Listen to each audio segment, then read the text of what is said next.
So I have no idea if this video is gonna go well because not only is my hair in a ponytail, but I'm wearing my glasses. So if we switch back and forth from like glasses to no glasses, or like hair up to hair down, that's why. Hey, what's up guys? It's Sher and I'm Shadowhunters Trash, and I really need to praise Alberto for his role as Simon because he's amazing. Not only did he like get like dirt thrown on him and his face didn't move, but he's very good at what he does, especially with the whole vampirism. So in this episode we see Raphael bring Simon back to the Institute because he's died. Camille killed him, and that means that he is now a fledgling, which means he will either transform into a vampire or Clary could stake him.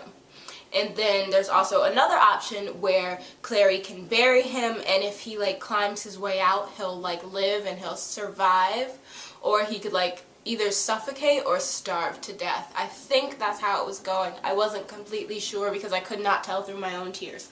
This episode was wild from like start to finish, but like it was very sad because anything that had to do with Simon, I was just really upset about. So we see Clary like go to his mom and try to explain to him that he's not coming back and that he like needs time away. She wasn't going to tell him that like he died, or she was, and she just ended up not being able to do it.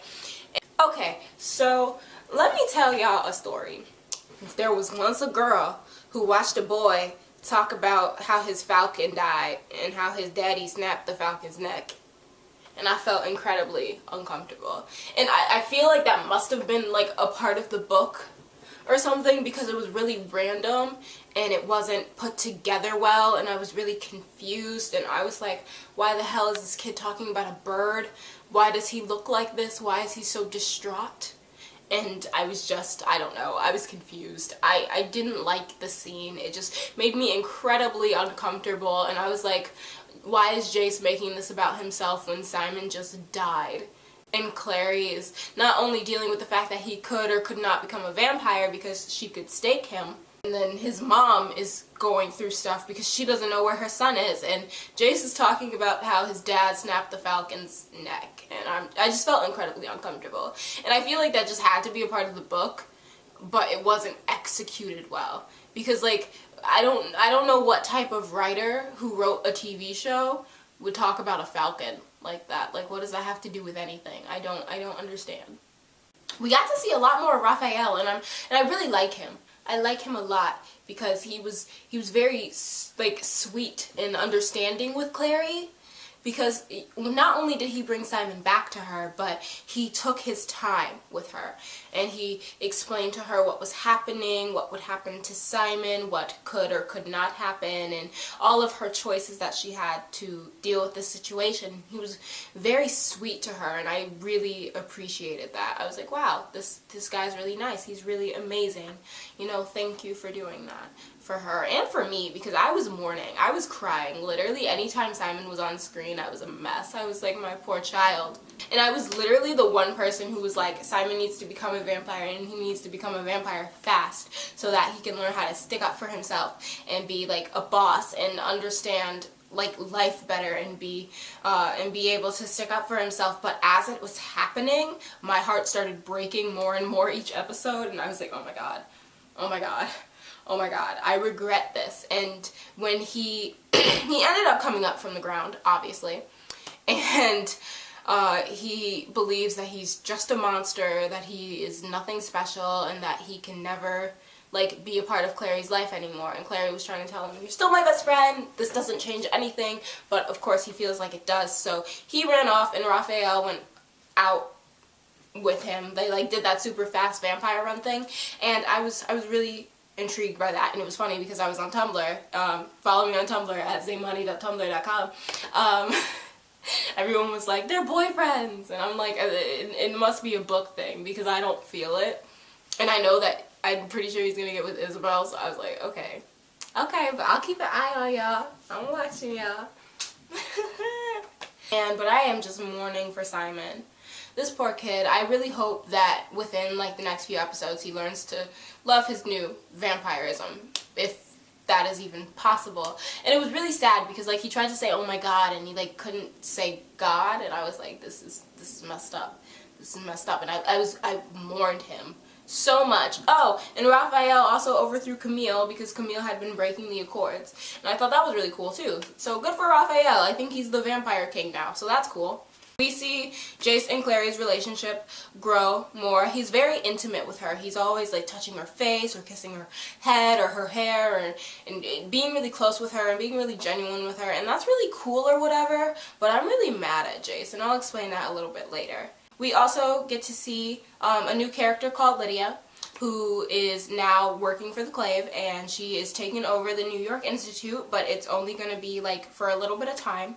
And we get to see her interact with Alec, and she tells her story how her husband had died and she had married for love and she lost him, and now she can't run the institute in Idris or wherever the hell she's from, and she was really upset, and she was trying to tell Alec, don't marry for love, don't do that, don't like follow your heart necessarily, just do what makes sense, like in here, not in here.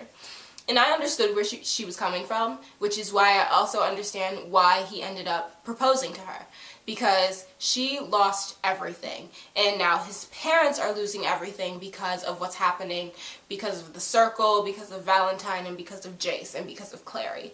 The Lightwood family is losing everything. They're losing their honor and their like family name and everything. So Alec ends up proposing to Lydia, and that totally makes sense. It makes perfect sense, but what pisses me off about it is the fact that the only person who's not being reprimanded for their actions is literally the person who created every single problem. And by that, I do mean Jace. Jace got me fucked up, okay? Jace likes to pride himself on saying that feelings cloud judgment, that he shouldn't follow his heart because heart is a distraction, love is a distraction, and yet the moment he met Clary, his heart took over because he likes her, he's attracted to her, he wants to get to know her, and because of that he became incredibly reckless. He's ruining the Lightwood family name, he stopped paying attention to his adoptive siblings. They took him in from when he was a child, a little kid, a baby, and yet he is continuously disrespecting them and everything that they've done for him. Because notice, everyone else is taking the fall for his actions. The only reason the only reason Isabelle and Alec ended up helping Jace was because that's their brother and they love him. And the only reason is literally because of Jace. Clary could have done it on her own, or she could have got help from other Shadowhunters, and yet since Jace was the first one to see her, to meet her, he's like, whoa, we gotta help her, you're my parabatai, you have to do this for me, and Isabelle, you're doing it because you love Alec and that's your brother. And they keep taking the fall for him. They're losing their family name because of Jace's actions, and yet they're the only ones getting in trouble for it. When have we seen Jace get in trouble? Never. And then you notice how in this episode, Mama Lightwood literally stood up for Jace before she stood up for her own children, for her own blood, for the two children that she created. Okay? And he literally does not care. Jace does not care about anyone else besides himself and Clary, and it's pissing me off because he's the only one that's not being reprimanded for any of this. It just doesn't make sense to me. It makes absolutely no sense, and it pisses me off because, if anything, he's the one who needs to be locked up. And if you're paying attention like I am, or if you're noticing the same things that I'm noticing, he's actually acting a lot like Valentine did in that frickin' flashback, bruh. He started acting out, portraying his parabatai, making his parabatai become a werewolf because of love and because he felt something to Mama Clary. You know, and it pisses me off so much because he's acting just like Valentine. Watch him betray Alec and Isabelle some way, somehow, right? And then they end up getting in serious trouble because of him. He's turning into Valentine. I swear to God, he's going to turn evil. How much do y'all want to bet he's going to turn evil? I mean, you know what? He's evil. I swear to God. I swear to God, he's going to be evil. One way or another, he's just... Oh, I'm so salty. I'm so mad. Oh, and just another thing, I feel like I didn't say this much before, but I really do like Lydia. I like what she stands for, and I like how she communicates with Alec. I like how they're both very snarky, and if they do end up getting married or at least being engaged, I feel like they'd be really good for each other, as in like friendship. I don't think they'd ever be together romantically, especially since technically we don't know that Alec is actually gay. He could be bisexual, he could be pansexual, he could be demisexual. Like, honestly, the possibilities are kind of endless. I know that in the books he's gay, but like that's technically not even said in the show, or at least not yet. So I'm very cool with him marrying Lydia, or at least being engaged to her. I'm pretty sure they're not gonna end up, you know, staying together for long. Honestly, I think the show is probably going to kill her off just because of the fact she kind of ruins Malik. And there's episode 12 is going to be called Malik. So we know something is going to happen to her one way or another. Either she's going to go back to Idris or wherever she's from, or she's going to be killed off. It's just one or the other. I don't see any other way this could go well for anyone, really. Okay. So Valentine has also come up with a way to make these Forsaken, but they have like angel blood and they are more like smart. They're smarter than the original Forsaken. That's what I'm picking up on. Oh, and then I also realized that Isabelle is very smart with like cutting up bodies and figuring out like autopsies and stuff. I thought that was really cool. And she got to work with Magnus and they got to have conversations. They got to talk about Alec and, you know, love and like warm and fuzziness, which Alec does not have, and I thought that was really cool.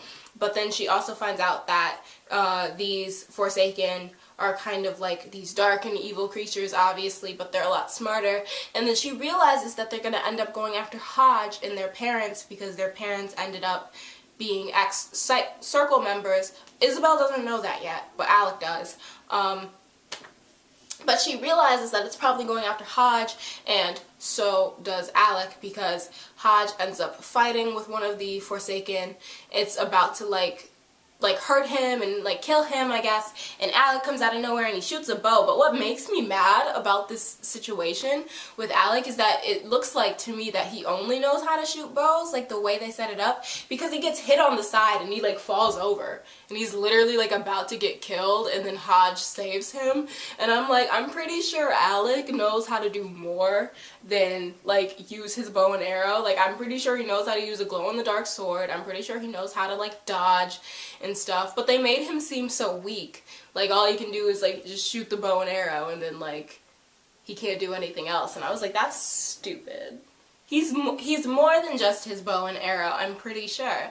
Like, I'm pretty sure, because he's not portrayed as a weak character, but they made him look so weak. All he did was get like knocked over like frickin' once, and he fell over and he almost died. And then Isabelle ran after him and went to save him and everything, and she checked on Hodge because Hodge ended up killing the Forsaken.